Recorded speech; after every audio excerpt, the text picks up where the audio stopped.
Hello and welcome to today's video. I decided to film how to replace the front lower cushion on a 2000 to 2002 Chevy Suburban or GMC Yukon. The newer models will have a slightly different design on the lower cushion. So let me go ahead and show you the current situation on the current lower cushion. Let me flip the camera. So here we go. This is what we're working with. This is, you could see the foam is in really bad shape. A big chunk is missing. Obviously the leather cover is cracked and ripped. This is going to have to be replaced. So what we're gonna do is we're gonna replace this cover and this lower foam with a new one. You could see this is the new one. I believe you can get these on eBay. This is again for a 2000 to 2002 Suburban or Yukon XL. And here is the new leather cover. I'm just gonna bring it over so you can see the color is pretty much the same. Okay, so let's go ahead and get started. You do not have to remove the entire seat to just remove the lower cushion. You can keep the seat bolted onto the floor of the Suburban. You do need to push the seat all the way back and then also raise the lower cushion all the way up to have access to the two 13mm bolts that are holding the lower seat cushion in place. There's one right here and then one right there. So there's only two bolts in the front. In the rear, once you remove these bolts, the seat cushion will slide out of its position on the frame and then will be removed. But before we remove these bolts, we're going to go ahead and unscrew the 4 screws on this power seat control and then unplug all the electricals behind these power seat controls. Okay, so I went ahead and removed the 4 screws in order to unscrew the control panel for the power seats.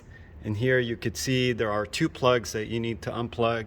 So you have this guy on this side right here, and then you have this guy on that side. So that is now removed. And next thing we're going to do is we're going to remove the lower cover that actually has the seat belt bolted on. The seat belt goes through the seat itself and then it bolts behind this cover. So we need to remove this cover to remove the seat belt.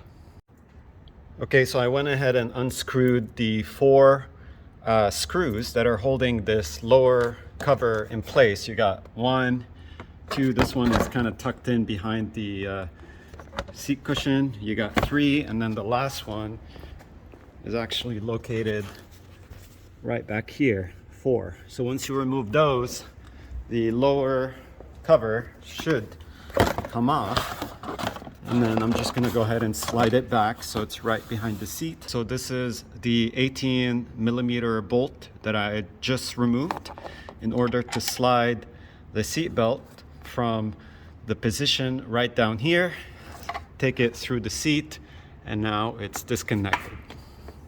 Next thing we're going to do is we're going to go ahead and remove the 2 13mm bolts in the front to disconnect the seat from the seat frame. All right, so I went ahead and removed the bolts in the front. This is where the seat slides into in the back. Once you want to put it back, you just kind of slide it a little bit backwards and then it locks into position. Next thing I'm doing is I'm removing the wiring harness from the seat itself. So you have these clips that go on to the frame of the lower seat cushion. I'm basically holding the seat up so I can have an easier time working with a screwdriver, and then I'm basically just taking the wire harness out. I'm not disconnecting anything. The only thing I disconnected is the control panel for the power seats, but everything else is still connected. Okay, so if you do have heated seats, you do actually need to disconnect the heated seats. So this plug needs to be disconnected because the wiring is actually running inside the seat itself. You could see we need to disconnect that. So, and it's also, this green plug right here is also part of it. So I'm gonna go ahead and just disconnect this one and this one, and we should be able to remove the seat cushion. So the lower seat cushion is taken out. And then the next thing now we're gonna do is we're gonna go ahead and separate the cover from the frame of the lower seat cushion. That's the plastic on the edge of the cover that holds the cover onto the frame. So we're just gonna have to separate it. It should be fairly easy. You just wanna be careful with the metal. It is pretty sharp. All right, so I went ahead and separated the plastic cover from the frame of the lower cushion. You could see all around, we're all separated from the frame. So now what I'm gonna do is I'm just gonna flip it over and basically start to peel the seat cover from the foam. There is Velcro holding the top of the seat cover onto the foam, so you want to basically separate the Velcro, but you also want to be careful for not to damage the heated seat wiring. We're gonna have to take that out after we take out the cover. So let me just go ahead and do that. All right, so the seat cover is finally removed. You could see it does have these Velcro. The new one's gonna have some Velcro on it, just like the old one. So when we put it back in, we want to make sure everything is aligned, but we'll get to that in a second. But here's the foam, the old foam. You could see just a giant chunk is missing. We're gonna have to replace that with the new foam right over here, as well as put the new cover back on it. But before we do that, there's two more things we have to do. We're gonna have to remove the heated seat assembly from the lower foam, seat cushion foam, as well as separate the foam from the frame. So we're gonna have to do that. So let me go ahead and get started on that. Okay, so I went ahead and removed the heated seat wiring. You could see it's all removed. You do have to peel it from the foam. And then when you wanna put it back in, basically you wanna spray on some upholstery adhesive, spray it on in order to basically place it back onto the new foam. This does have to be peeled. Just be careful when you're peeling it where the wiring is, not to damage the wiring. So the next step is to remove the frame from the foam, to separate the frame from the foam. It's a very easy process. The frame is just basically sitting on the foam. So just with a little bit of effort, you could probably do this with one hand, just like this. The frame is removed. I'm just gonna go ahead and set it to the side. So this is the old foam, and this is the new foam right next to it. What I'm gonna do is I'm just gonna go ahead and compare, make sure that they are the same. We have the cutout right here. Doesn't seem to be as wide as the old one, so we may have to adjust that. But you could see the rest of it. We got a little bit of a lip right over there. We got a bit of a dip right here. So pretty much the same thing, more or less. This aftermarket foam will work. Next thing I'm looking for is where the seat belt goes. So we have a little hole through the foam, and we do have the same one on this side. What I'm gonna do now is basically install the frame onto the new foam. All right, so I went ahead and placed the frame on top of the foam on the back of the seat. And I think the next thing I'm gonna do is create a wider opening for the seat controls, the power seat controls. You could see how wide this one is. So this will have to be adjusted. Also, I did notice that the frame is not really sitting flat on the foam. Maybe because the foam is new and this one got old, so it just kind of flattened out.